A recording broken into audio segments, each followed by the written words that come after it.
At one point, this planet used to be the go-to place. It was the bastion of capital, the epicenter of the Pact Worlds. Anything related to spaceships, starships, lots of business and industry happened here as well. That was back in its glory days. However, the Red Planet has had a fall from grace. It is a husk of its previous glory. The ruined monuments to its capitalistic intent still remain. Those monuments are plagued by the less fortunate, those who were unable to leave the planet as the smart money did long ago. Let's talk about Akiton, the previously most important planet to the Pact Worlds. That was before the pesky drift came around and spoiled all the good money-making opportunities. Speaking of money-making opportunities, here's how you can save yourself some money. NordVPN. If you don't know, a VPN is a virtual private network. Basically, what NordVPN does, they protect your IP addresses. So third parties, your internet service providers, even government agencies can't get easy access to your data. You can also change locations. So if you want to watch a show on Netflix in the UK or in Canada, for example, you just click the location button and suddenly you're Canadian, eh? NordVPN can be used across multiple devices. Your cell phone, your computer, your tablet. Everything needs to be protected. And NordVPN is offering you a 63% discount on your annual subscription if you use my link in the pinned comment or the description below. So please check it out. It definitely helps out the channel, and you also gain the peace of mind knowing that your devices are protected. And now back to the video. Akiton is the fourth planet in the solar system, that is before you count the missing planet Golarion. The planet itself is dying. It has lost so much of its atmosphere, and because of all the internal mining, it is actually collapsing in on itself. Even though the planet is dying, it is still habitable. It is still suitable for humanoid life. Maybe not even humanoid, just life in general. But don't expect to find much greenery if you're planning a beach vacation. You're also not going to find much water there either. There is a lot of ice still at the northern and southern caps of the planet. It's mostly just dust and rock. Unlike many of the other planets found inside the Pact Worlds, the Pact Worlds system even, Akiton has no centralized government. There are clashes between clans, between cities, between factions and species, corporations, all fighting for what little resources the planet has left to give. Crime runs rampant through the streets, and it provides a safe harbor for those seeking to avoid the law. Maybe they ran into some trouble, or they just want a fresh start. But how did we get here? How did Akiton, once the crown jewel of the Pact Worlds, become the pariah? To understand the fall from grace that Akiton has experienced, we need to first understand how it got here. We have to go back in time, back in history, to a time before the drift. I need to explain a very important mineral prior to drift travel being widely available, and that is Thasteron.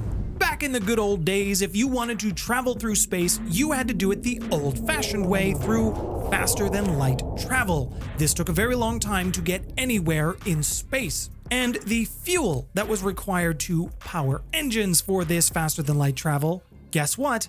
That was Thasteron. Being that Akiton was basically an entire planet made of this starship fuel, it was mined and exploited by all across the Pact Worlds. If you wanted to be a major player with space and starships, you had a business center in Akiton. Companies flourished. Business prospered and happened throughout the planet, and many of the household names when it comes to starship brands, they got their start before all of this drift business. Now, if you are unfamiliar with the drift, I have done a video explaining this, and you can find that up here. But if you need a quick rundown, here's the short version. 3 gods of machine and or artificial intelligence combined themselves into one god, created an entire reality or an entire new plane of existence called the drift, and then they sent out a signal across the universe so that everyone would know how to access this new plane of existence. And it turns out that it was actually better for space travel, and everyone started doing that because you could go long distances in a much shorter period of time than you could using faster than light travel with Thasteron. With the collapse of the starship fuel industry happening basically overnight, many businesses left Akiton. Giant barges that once used to haul minerals all across the Pact Worlds to Absalom Station to other planets just kind of stopped. Office buildings of the major corporations, the giant office towers, they were abandoned. After a time, a very short period of time, only those who remained on Akiton were either the poor or the incredibly stubborn. It is also said that for every crater there is on Akiton, there is at least a dozen wrecks to be found across the planet. This goes back to a time even before the drift to something called the Gap. I have done a video on that one as well. Basically, Akiton is just a mess of starship garbage. And speaking of hot garbage, if you are enjoying the video today, please let me know by hitting the thumbs up button so that I know I'm not missing the mark. And if you want to get more Starfinder videos, content, lore from myself, then please hit subscribe with the bell notification. Archaeological investigations across Akiton, they show that these starships were remains of a war that basically happened in Akiton's past. Because this battle happened during the Gap, no one knows why, no one knows how, no one knows who won and lost. Now, because there are so many starship wrecks, it's impossible to know which ones have been looted, which ones haven't been looted, so Akiton is also a great place for adventurers looking to pick up a small payday for those of the scavenging nature and maybe a little morally gray. You know what I'm talking about. When speaking about Akiton, there is definitely several places of note, of interest that we need to explore, and I will do that in a little bit. One of those places being Arl, one of the oldest cities on the planet, and all of the people there have a massive interest in blood sports. Think gladiators, but less nice. There's Daza, the half-irradiated city, because it's going on its half-life. The city of Morrow, with its famous 1,000 lights. There's also a trench city in the Ideo Rift. Many company towns still exist from the corporations that still do business on Akiton. There aren't that many of them, but business still happens. Those corporations have their own cities, and guess what? The employees work there, but it's not a nice place to be. Then there are the Halls of Reason. These are a collection of supercomputers managed by the contemplatives of Ashok. They're also a species that lives here on the planet. Think a human nervous system with arms and legs, except for the fact that the brain was the only thing that grew. They do have arms and legs, but they're basically useless, and they float around. They're floating brains. There are still many species that can be found on the planet, the most common of them being the Yosoki.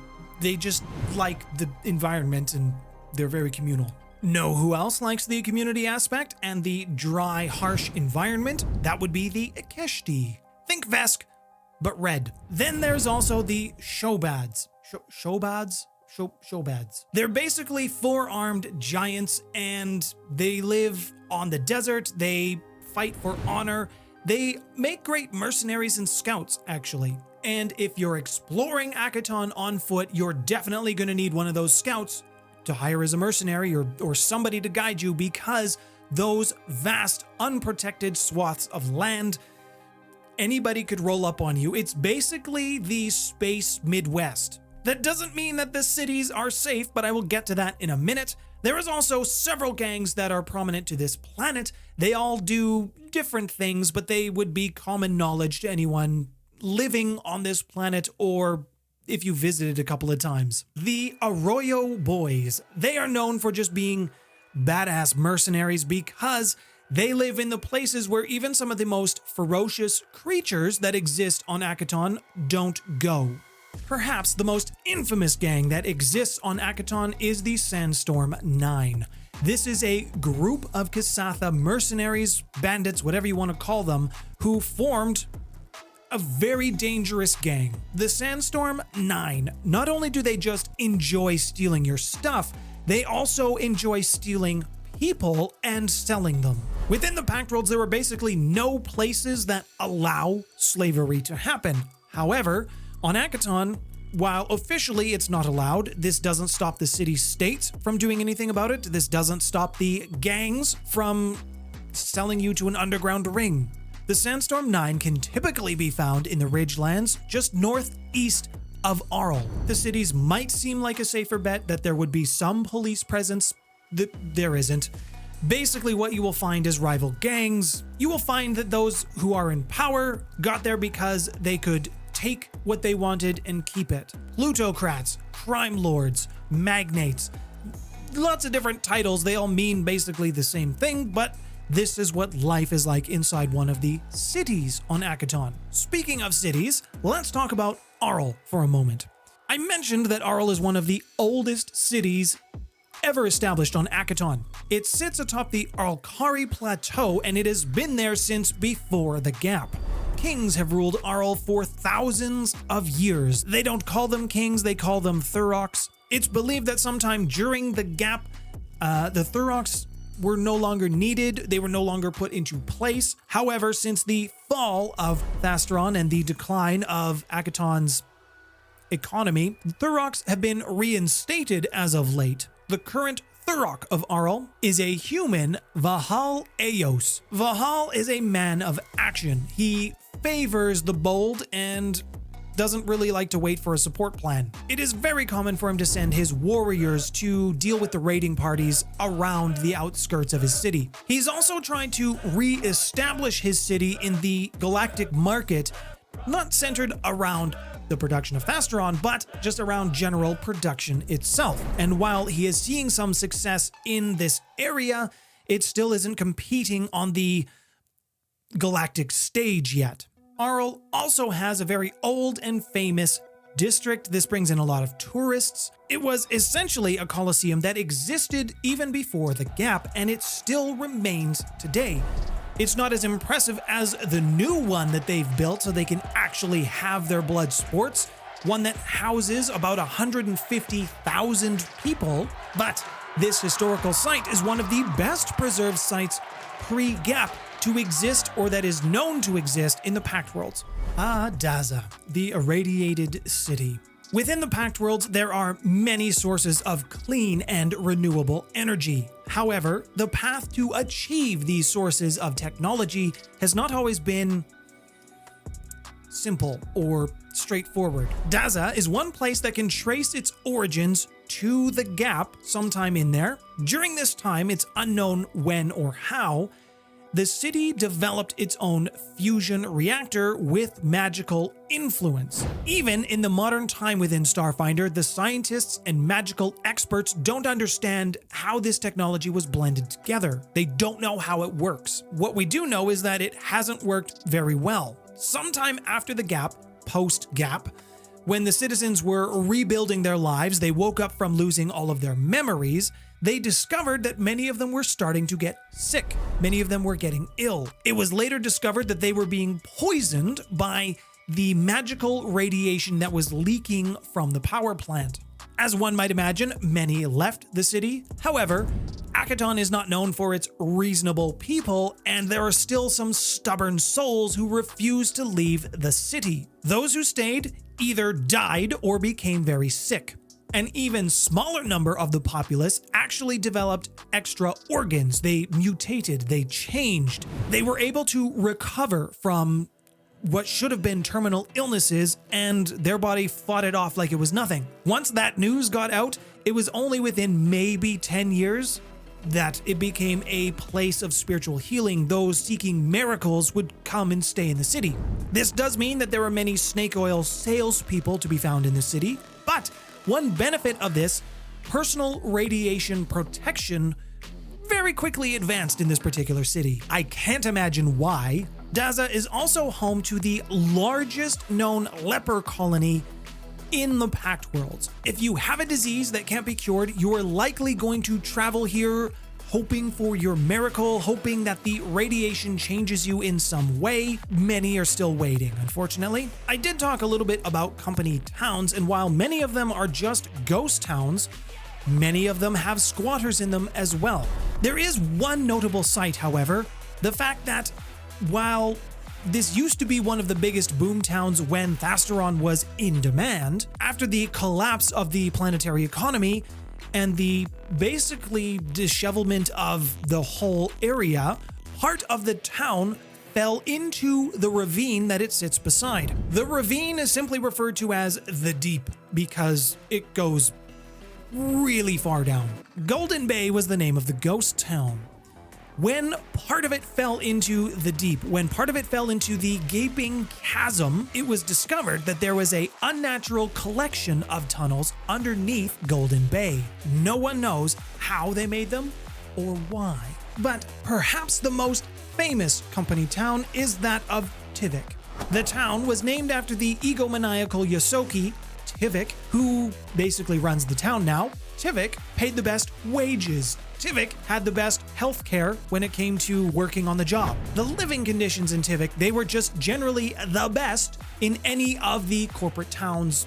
If you wanted to work in Akiton, you wanted to work in Tivik. The Utopia of Tivik, it still stands. Its billboards, digital billboards, they still hum with digital life, with power, electricity, speakers everywhere, blast songs of courage, and just how great Tivik is throughout the entire city. Tivik's image is also etched into every facet of the city. This utopia, however, is not perfect. It is a haven for ne'er-do-wells and vandals and all the like. However, one interesting thing about the Utopia of Tivik, when something is destroyed, it is stealthily repaired. No one knows who or when it gets done, just that the broken is fixed at some point, usually within a week. The Halls of Reason. Like most computers, the contemplatives of Ashok, they function best when they are cool. These creatures will often get together in little pods or small groups and do research together. The creative contemplative bastion, though, is the Halls of Reason. It is a gigantic tower, but imagine if that tower was made out of windowless cubicles. That's basically what the Ashok are drawn to. They don't like to get out much. Because if you can't see outside, you can't be distracted by what's happening out there. You just have to worry about Jim from the water cooler coming in, chatting about all his great new research that he's doing that I really don't care about. Thanks, Jim. The contemplatives of Ashok, they don't generally like to boast, but they do say that they have made connections with unknown species outside of the galaxy of at least 5 that haven't been documented before. When they are probed on this issue, they are a little sparse on the details. When they are not doing research, they are instead digging into the planet, trying to find old archives, trying to gain more treasures, more things that will advance their research. That is what a treasure is to the contemplatives of Ashok. Some of the things that they have found deeper inside the planet, they are overrun with monsters, and being that the contemplatives of Ashok are not a combat type peoples, if you can call them that, they generally hire mercenaries to clean out these areas for them. Akiton is one of the many planets that can be found within the Pact Worlds. If you'd like to know more about the Pact Worlds and a green dragon with a cadre of lawyers who lives on the Elven planet, you need to click here. Thank you to all of my patrons for supporting me and the channel. All of your support, your ongoing support, means the absolute world to me. Thank you, thank you. If you would like to help support me and the channel, you can join the snack pack over on Patreon. I would greatly appreciate it. My name's Nathaniel. Thanks for stopping by, everyone.